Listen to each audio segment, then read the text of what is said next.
Alors, la bonne réponse, c'est le mémoire. C'est un projet de fin d'études. Et la mémoire, c'est la capacité de retenir des choses. C'est le cerveau, c'est dans la tête. Ayman. Mhm. Très bien. Donc, à la fin de vos études, qu'est-ce que vous allez présenter? Vous allez présenter un mémoire, qui est la fin, un projet de vos fins d'études, Inch'Allah. Stocker des sauges, un mémoire, c'est un projet de fin d'études. Très bien. Est-ce qu'on est d'accord pour ça? Est-ce qu'on est d'accord? Bien. J'essaie en même temps d'accepter vos camarades. Marseille Capsi, c'est bon, oui. Très bien. Très bien. Parfait. Alors, vous êtes dans le département d'électrotechnique. Qui veut me donner un exemple de thème de mémoire? Un exemple. Citez-moi, chacun, il va me citer un thème de mémoire qu'il souhaitera dans le futur. Hein? Les énergies renouvelables, machines électriques, très bien. La sécurité électrique, Nassim, oui. Mhm. Tout ce qui concerne l'électricité. Très bien. Mais, mhm, réseau électrique.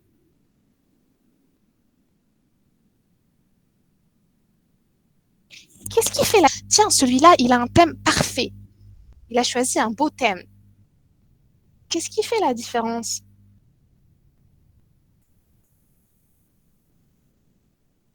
Mhm. La compréhension?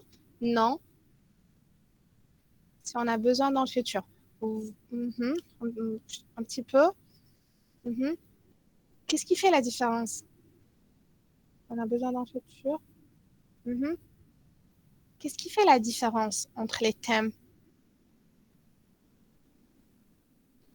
La valeur ajoutée. Mhm. Encore, encore, encore. Alors, entre parenthèses, je ne ferai pas de la dictée.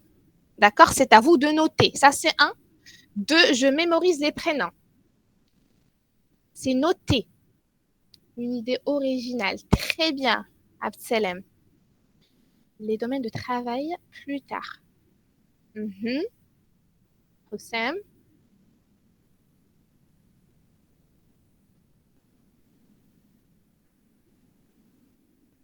Alors, dans le mémoire, on cherche tout ce qui est nouveau. Quelque chose de nouveau qui n'a pas été fait dans le passé. Quelque chose d'original. Quelque chose de fascinant. C'est ce qu'on cherche, les enseignants. Études, des informations nouvelles. Très bien. Par exemple, Smart Home. Je ne sais pas si ça vous intéresse, Smart Home, vous, vos départements. Smart Home. Ça vous dit Smart Home?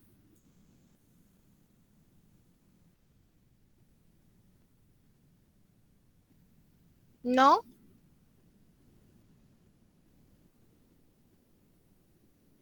Alors, donnez-moi un thème, un nouveau thème. La maison écologique. C'est-à-dire, Rafiq, je veux bien que tu m'expliques. Alors, je veux t'entendre, Rafiq. Tu peux prendre le micro, s'il te plaît?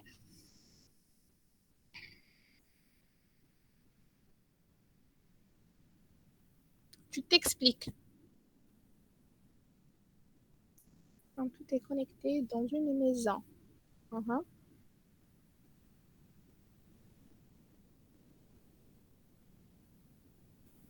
Rafiq, je t'attends.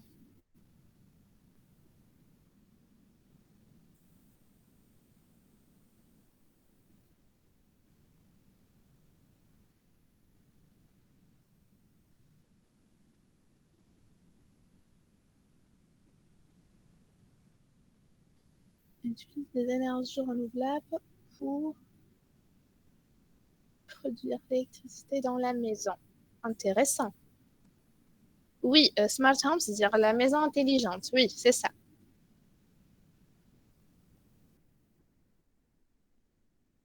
Je pense qu'il y a des autoprotections entre...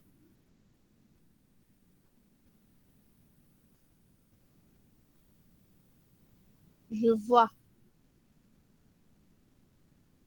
D'accord, je vois. Très bien.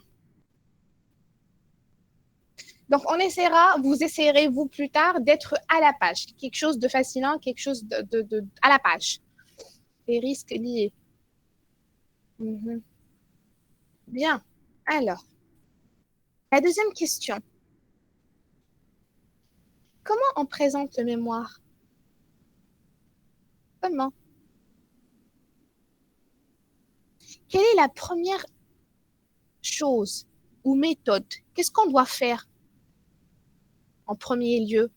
Ça y est, je suis arrivée, je suis en master 2 et je dois présenter un mémoire. Qu'est-ce que je dois faire? Quelle est la première des choses? Bien avant l'introduction, la page de garde, bien avant tout cela. C'est le premier jour, je suis en master 2, d'accord? Le premier jour, le thème. Mhm. Qu'est-ce que je dois faire le premier jour? Alors, vous patientez pour que je relise. Choisir un thème, savoir le thème, analyse mon mémoire. Un prof. Attendez. Qu'est-ce qui a dit un prof? Mhm. Très bien.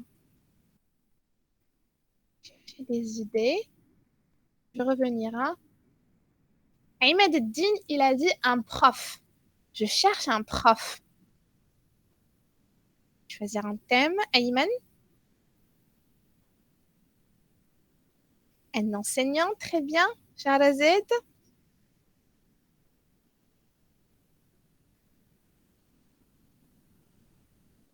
Mhm. Encadreur.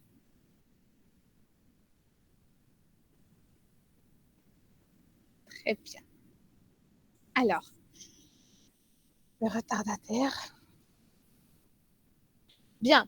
Alors, la première des choses, non seulement je dois pas être en deuxième année, en master 2 pour que je choisisse l'enseignant ou l'encadreur. Je dois le choisir dès maintenant. Même si je suis en deuxième année, mais je suis en mode je suis en train d'observer, observateur ou observatrice. Je suis en train d'observer.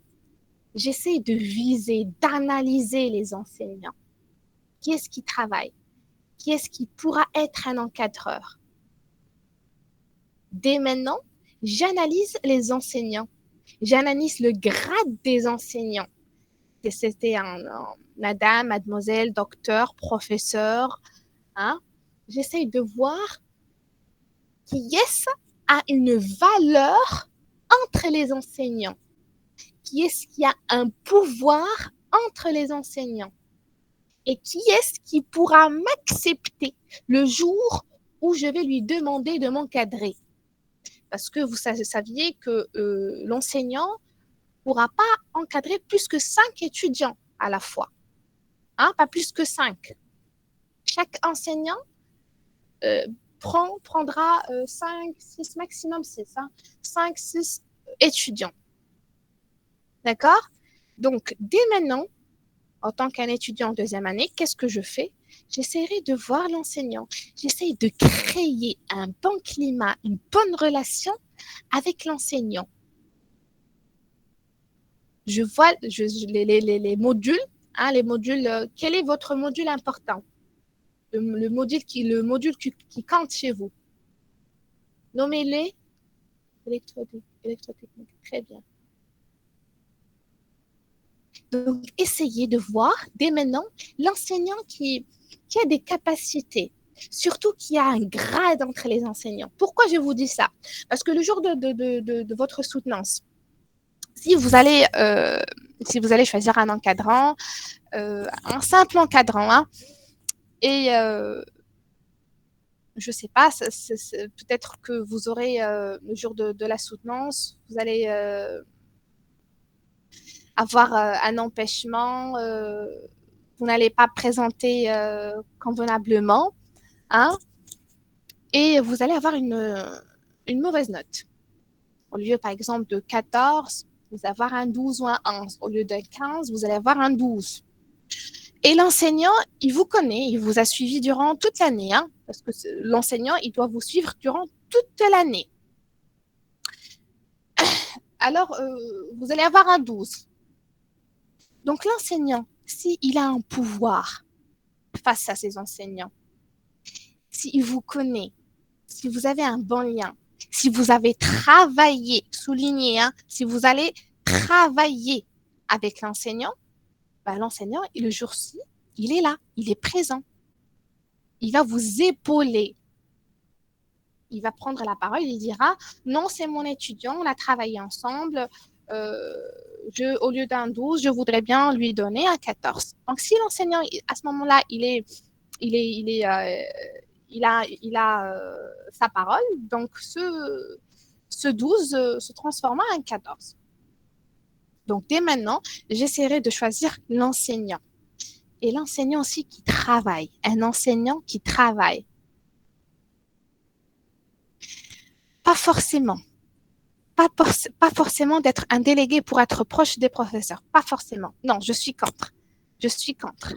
Je suis contre la FIR. Pourquoi? Parce que l'étudiant, s'il travaille, s'il est là, s'il est présent, s'il est sérieux, ça y est. Si moi, je suis une enseignante, si je vois un étudiant, qu'il est là, il est présent, hein, il participe, il veut travailler, il me cherche, il fait des recherches, lui aussi. Donc, on se dit, tiens, celui-là, il veut bien travailler. Celui-là, il est présent, il est là. D'accord? L'étudiant n'a aucun contact direct avec les professeurs. Pourquoi vous faites pas vous faites qu'à distance? Vous faites pas après présentiel?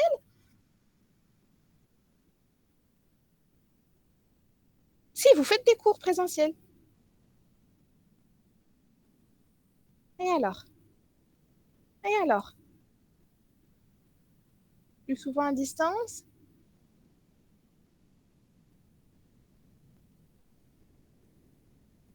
Très bien. Il peut avoir un contact direct s'il veut. C'est le moment de choisir l'enseignant, hein, parce que arrivé en deuxième année, tous les étudiants, ils vont prendre les meilleurs enseignants, l'enseignant qui travaille. On veut un enseignant qui va vous aider, un enseignant qui travaille, un enseignant qui va vous aider et un enseignant qui va vous aider, qui travaille. Par exemple, si vous allez travailler l'introduction, hein, il y a des enseignants qui n'acceptent pas vraiment travailler ou là qui ont de la charge, hein, qui ont de la charge. Donc l'étudiant, qu'est-ce qu'il fait? Il va préparer, par exemple, le premier chapitre. Il va prendre peut-être, on va dire, 2 mois et demi à préparer tout un chapitre. D'accord? Et il ne contacte pas son encadreur. Il est loin de son encadreur. Après 2 mois ou 3 mois ou 4 mois, il présentera son chapitre. Une fois arrivé chez l'encadreur, si l'encadreur, à ce moment-là, il va corriger, il va pas trop aimer le chapitre, il va barrer, il va dire tout est faux. Donc l'étudiant, qu'est-ce qu'il fait là? Il perd son temps. Il a perdu carrément son temps. Au lieu d'avancer, il va refaire son travail. Donc c'est la faute à qui? C'est la faute à l'étudiant. Qu'est-ce que je fais? Je suis là, je suis un étudiant. Si je prépare une page, je montre à mon cadreur. L'encadreur, entre parenthèses, il est payé pour son travail. D'accord? Moi aussi, je ne savais pas cette information quand j'étais étudiante, malheureusement, que l'encadreur, il est payé pour chaque étudiant. Donc, qu'est-ce que je fais? Je ne lis pas les commentaires. Vous patientez. Hein. Je disais quoi? Alors, l'étudiant, qu'est-ce qu'il fait? Il prépare une page, 2 pages. Il essaiera gentiment, poliment, ça reste un enseignant, d'accord? Gentiment, poliment, de voir l'enseignant et lui demander de corriger son travail. Est-ce qu'il avance ou c'est à refaire? D'accord? Mentionnez ça, hein. Ne l'oubliez pas. N'oubliez jamais que l'encadreur est payé pour son travail. Très bien, ça veut dire qu'il faut contacter toujours les profs. Enfin, l'encadreur, un seul prof. Bien, je relis les commentaires.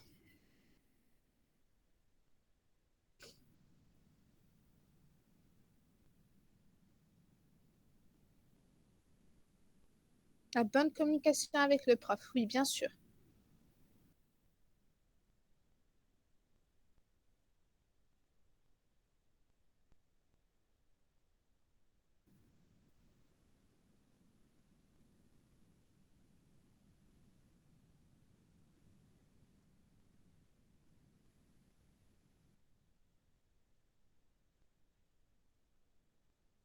Oui, voir les enseignants expérimentés. Ça ne veut pas dire un enseignant expérimenté qui a de la qui pourra vous aider, hein. Euh, un jeune enseignant pourra vous aider mieux, hein. Il est plus pratique, plus dynamique, il a beaucoup plus de la volonté que l'autre. Il peut avoir un contact, choisir le professeur qui a une bonne connaissance. Bien. Peut communiquer avec des profs pour des idées. Est-ce qu'on peut communiquer avec d'autres profs? Alors non, non. Ça c'est non, hein. Mohamed, non. Si tu as choisi un encadreur, tu restes avec ton encadreur. Surtout pas. N'allez pas voir un autre enseignant parce qu'il y a toujours un contact entre les enseignants. Bien. Alors, je disais, il faut choisir l'encadreur. La première des choses, on doit choisir l'encadreur. Bien. Après avoir choisi l'encadreur, qu'est-ce que je fais à ce moment-là? Je choisis le thème. Après avoir choisi un bon encadreur, j'ai une bonne entente avec l'encadreur. Il est là, il est présent, ça y est, dans ma tête, je suis à l'aise, je suis tranquille. Je vais essayer, il est gentil, on s'entend bien, on aura toute une année retardataire. On a toute une année devant nous, on essaiera de travailler ensemble. Ça y est, très bien. Qu'est-ce que j'essaie maintenant de faire? J'essaierai de faire quoi? J'essaierai de choisir le thème. Alors, le thème, c'est à vous de choisir le thème. C'est à vous de choisir le thème. Ce n'est pas à l'enseignant de vous imposer le thème. D'accord?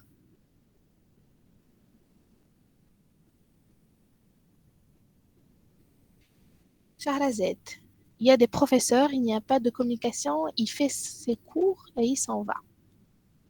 Oui, mais toi, tu es une étudiante. Tu es en train de détecter les enseignants. Tu les vois, tu les observes. Tu sais qu'il a une capacité. Tu sais l'autre comment il est. Hein? Tu sais la différence, où est-ce qu'elle est. Essayez d'être malin et maline envers les enseignants. Essayez d'être malin et maline. Bien, où est-ce que j'étais? On a choisi l'enseignant, on doit choisir maintenant le thème. C'est à l'étudiant de choisir le thème. C'est à l'étudiant de choisir le thème. Ce n'est pas à l'enseignant d'imposer le thème. Pourquoi? Parce que, par exemple, moi, je suis une enseignante de français. Ma spécialité, c'est la didactique. Alors, quand j'ai des élèves, des étudiants à encadrer, qu'est-ce que je fais? C'est un bénéfice qu'ils choisissent ma spécialité, qui est la didactique. Ça m'intéresse beaucoup plus. Je suis plus informée sur la didactique que d'autres choses. Donc, il y a des enseignants, qu'est-ce qu'ils disent? Non, non, non, essayez de travailler sur ce thème. Il est à la page, ce thème, il est parfait, nananina, ce thème, il est impeccable. Essayez de travailler sur cela. Donc, il y a des étudiants qui n'aiment pas vraiment ce thème. Qu'est-ce qu'ils disent? Donc, ils acceptent. Pour nous profiter des thèmes des années passées. Bien, il faut qu'il soit un thème original. De préférence, un thème original. Je reviens vers toi, Amira, d'accord? Même si j'oublie, tu me fais un petit signe. Donc, je disais, c'est à l'étudiant de choisir le thème. On doit choisir un thème par amour pour que je puisse travailler. Attention, c'est toute une année à travailler. C'est tout un mémoire. Il y a 2 chapitres, la théorie et la pratique. Si vous n'aimez pas le thème, vous n'allez pas travailler. Je répète, essayez de choisir le thème par amour. Essayez de choisir l'enseignant intelligemment. Parce que si vous n'allez pas choisir le thème par amour, vous n'allez pas travailler à l'aise. Vous n'allez pas travailler carrément. Vous avez toute une année devant vous et tout un chapitre à préparer. C'est pas facile à faire, mais vous allez arriver, Inch'Allah. Bien, je reviens vers toi, Amira. Pouviez-nous profiter des thèmes des années passées ou bien il faut qu'il soit un thème original?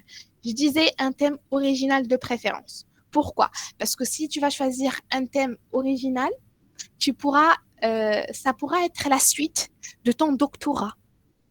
Pourquoi on fait tout cela? Pourquoi on cherche le thème par amour? Pourquoi on essaie de détecter les enseignants? Pourquoi? Pour avoir une bonne note de soutenance. Pourquoi? Pour pouvoir accéder au concours de doctorat. Pour ceux ou celles qui sont intéressés par le doctorat, par le concours de doctorat. Parce que pour passer le concours de doctorat, il y a trois sections A, B et C. Les A, ce sont les bons éléments. Pas forcément les majors de promo, mais on va dire les 10 premiers. Et ainsi de suite. Donc, si tu as une bonne note de mémoire, tu pourras participer au concours de doctorat. D'accord? Et ça, la note de mémoire joue un rôle très important. Hein. Il faut combien de pages? J'arrive. Doucement, doucement. Je vais tout expliquer. Je reviens vers les commentaires.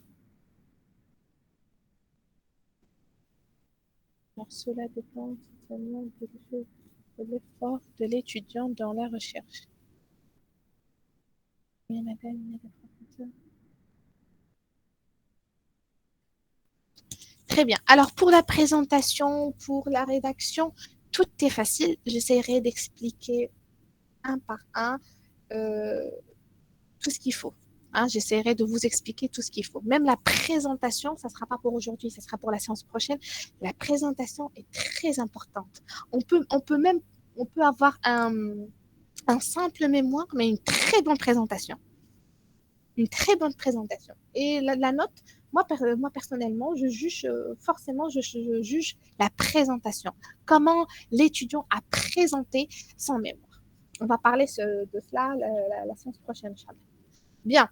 Donc, on a choisi le mémoire et l'enseignant par amour pour que je puisse travailler. La troisième question. Chercher le thème. Ça y est, j'ai cherché le thème. Maintenant, qu'est-ce que je fais? Hey, j'ai le thème et j'ai l'enseignant devant moi. Qu'est-ce que je fais? Qu'est-ce que je fais? J'essaierai de faire quoi? À vous de parler, à vous. Les problématiques. Très bien. Trouver des idées.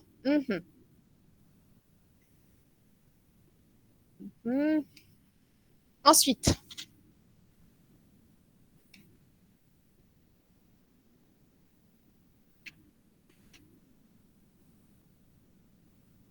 chercher des sources d'informations. Très bien, Sarah. Trouver des idées aussi, Nassim.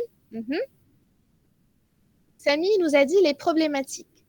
Alors, on a une seule problématique dans notre mémoire. On doit forcément avoir une problématique. Et c'est quoi la problématique? Si je vous pose la question, c'est quoi la problématique?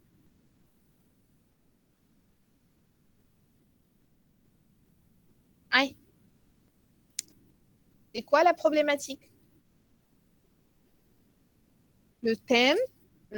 Non.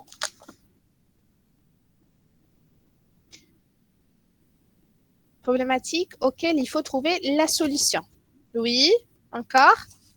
C'est un ensemble de questions. Très bien.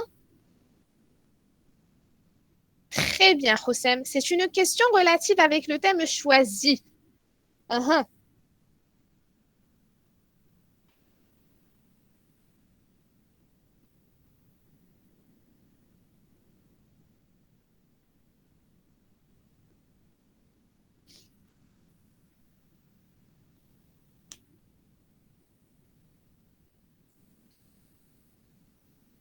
Ayman, l'ensemble des questions, des problèmes concernant un domaine de connaissance. Oui.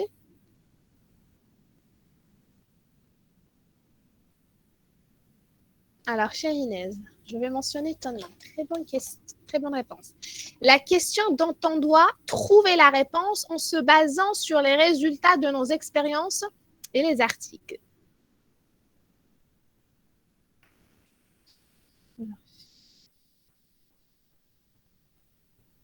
Très bien. Ce qu'on veut résoudre, trouver des solutions pour faciliter, rendre les choses meilleures. C'est un ensemble de questions qui s'appliquent à un domaine particulier. Très bien.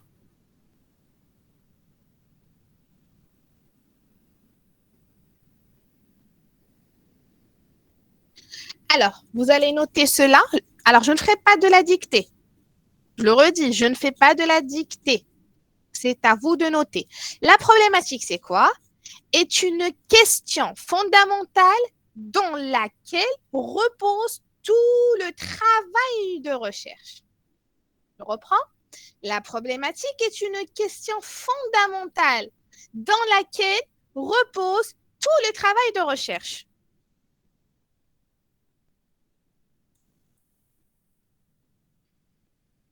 C'est une question.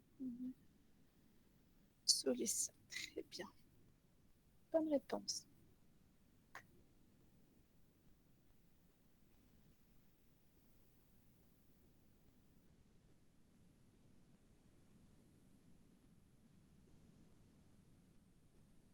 Je reprends. La problématique est une question fondamentale dans laquelle repose tout le travail de recherche.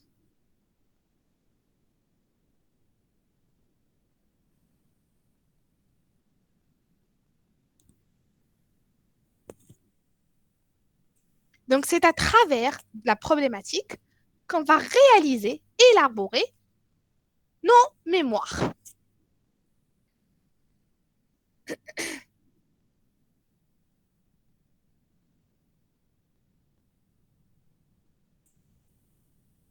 Est-ce qu'on est d'accord?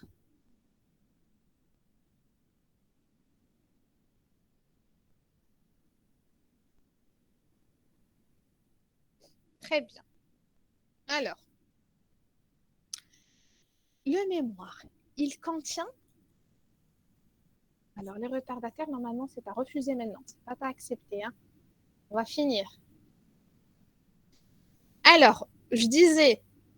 Où est-ce que j'étais? Oui, le mémoire, il contient 2 chapitres. Il contient la partie théorique et la partie pratique. D'accord?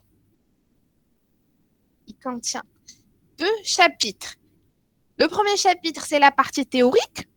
Le deuxième chapitre, c'est la partie pratique. La partie théorique, elle contient tout ce qui est théorique, c'est-à-dire la définition, les définitions. D'accord? La partie pratique, c'est la pratique. On doit pratiquer. Pratiquer quoi? Pratiquer nos thèmes, pratiquer la partie théorique, pratiquer la problématique. On doit se déplacer. C'est pour cela la contextualisation compte vraiment dans les thèmes. Smart Home, elle est refusée en Algérie parce qu'il n'y a pas Smart Home en Algérie, il n'y en a pas. Donc, si quelqu'un il va choisir ce thème, c'est refusé. Sauf s'il va, aller vers, il va pratiquer sa théorie. Sauf s'il va se déplacer. On doit se déplacer pour la partie pratique. Je vous donne un exemple très simple. Par exemple, on va dire le thème, la vidéo dans l'enseignement. D'accord? La vidéo dans l'enseignement. L'audiovisuel, voilà, l'audiovisuel dans l'enseignement. Donc, là, à ce moment-là, on doit se déplacer vers où? Vers l'enseignement. Qui dit enseignement dit école. Donc, on doit se déplacer vers l'école et voir vraiment si l'audiovisuel, c'est-à-dire les vidéos, la vidéo, se présente en classe. Et on doit présenter notre problématique. Est-ce que vous avez compris? Ou je répète. Est-ce qu'on a compris que la partie théorique, qui est le premier chapitre, contient tout ce qui est théorie, tout ce qui est définition. Et la partie pratique, c'est la pratique de notre théorie. On doit pratiquer. On doit se déplacer. Très bien. Parfait. Très bien. C'est un genre de stage. Pratique à faire. Très bien. Oui, c'est ça. Bien.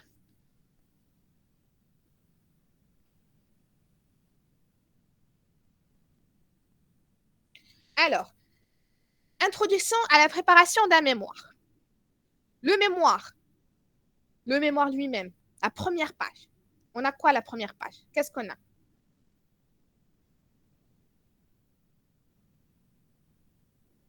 Ça, c'est bon. On a choisi le professeur. Hein? On a choisi le thème. On a élaboré notre problématique. Et on va parler aussi de la problématique la prochaine fois.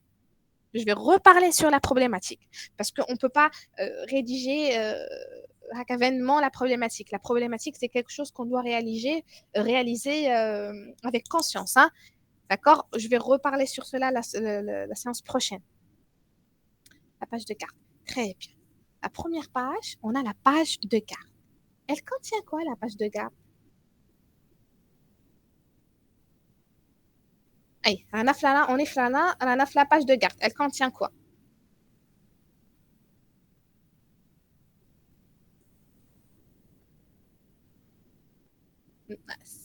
C'est mis l'année universitaire, c'est vers la fin. À la fin de la page. À première ligne.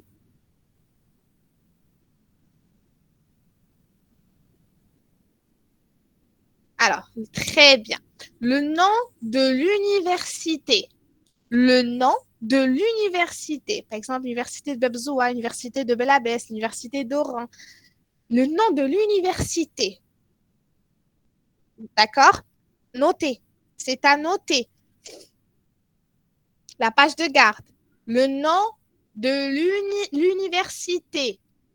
Le nom de l'université. Ensuite, la faculté.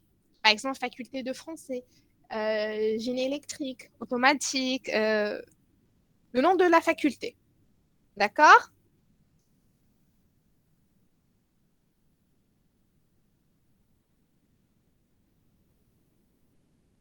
Ensuite, le département. Département de langue française. Département de langue anglaise. D'accord? Donc, on a, premièrement, l'université. Ensuite, le département. Ensuite,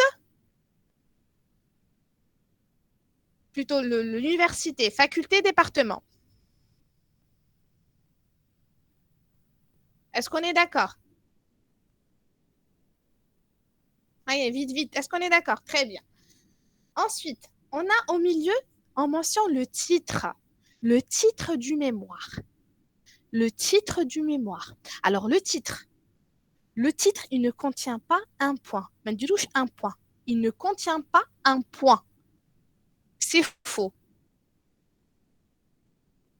Comme il y a des enseignants, vous savez, il y a des enseignants qui refusent carrément. S'ils ils prennent un mémoire et ils trouvent un point, eh ben, ils refusent à lire le mémoire. Donc, il faut faire très attention. D'accord? Le titre du mémoire. Ensuite, oui, le titre, c'est une phrase. Ça peut être une phrase, ça peut être... elle contient 4 mots. On va voir ça la séance prochaine avec la problématique. Ensuite, on a le nom de l'auteur. Vous serez un auteur. Vous ne serez pas un étudiant. Vous n'allez pas mentionner l'étudiant, par exemple, Nessim. Vous allez mentionner l'auteur, Mohamed, l'auteur, le nom de l'auteur. Ensuite, le nom des enseignants. on a un encadreur. Un quoi? Tu peux me donner le nombre des 3 enseignants?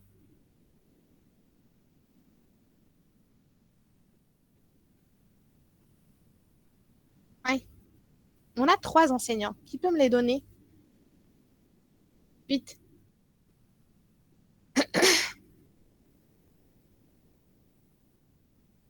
Mhm.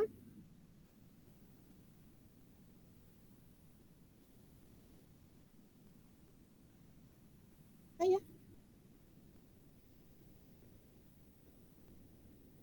Très bien. Alors, on a, premièrement, le président, l'examinateur et l'encadreur. D'accord? L'encadreur, c'est lui qui va vous encadrer. Ensuite, on a l'examinateur, c'est lui qui va examiner votre mémoire de A à Z. De A à Z.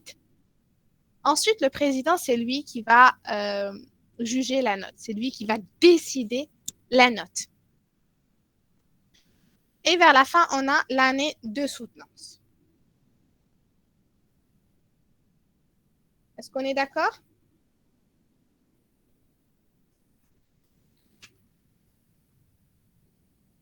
Très bien. Alors,